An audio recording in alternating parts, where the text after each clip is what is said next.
My name is Ashley Staggs, and I'm giving my persuasive speech on crystal methamphetamine. I have 10 people in my audience.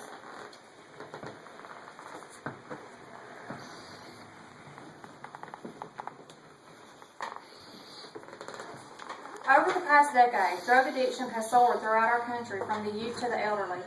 An estimated 12.8 million Americans reported using illegal drugs on a daily basis, and research shows that a third of all Americans have used illegal drugs at least once in their lives. Narcotics, cocaine, and crystal methamphetamine are some of the most used drugs in our country today. And today I want to talk to you about crystal methamphetamine. I want to explain to you what it is, who becomes addicted, why it is so addictive, and the harmful effects it can have on someone's body.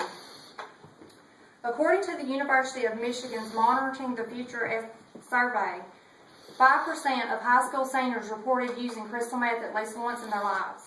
And according to the 2000 National Household Survey on Drug Abuse, an estimated 8.8 million Americans reported using crystal meth at least once in their lives. As you can see in this picture, crystal meth is a colorless, odorless drug. Crystal meth can be smoked, snorted, or melted down and injected into the vein. Crystal meth has many street names, some of them being cream, chalk, speed, ice, and tina, just to name a few. Crystal meth is a highly dangerous drug that is on the rise, and the distribution of this drug is a growing problem because it can be easily made by mixing a cocktail of about 15 substances that are found under most people's kitchen sinks. When using crystal meth, some people use deadly toxins such as battery acid, rat poison, and motor oil. Crystal meth is a subcategory of amphetamines. Amphetamines are synthetic amines that is similar to the body's neurotransmitters norepinephrine and dopamine. Activation of these neurotransmitters are transmitted to all parts of the brain, causing the user to be aroused, alert, and hypertensive to stimuli such as sunlight.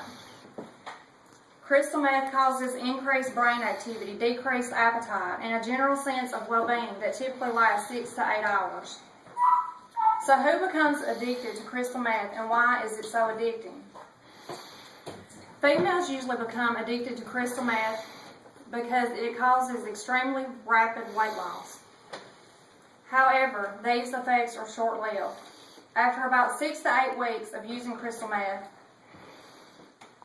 weight loss tapers off and stops, but by then the user is already addicted. Some people use crystal meth because of the long-lasting high that it gives. Some people use it because they are depressed. Crystal meth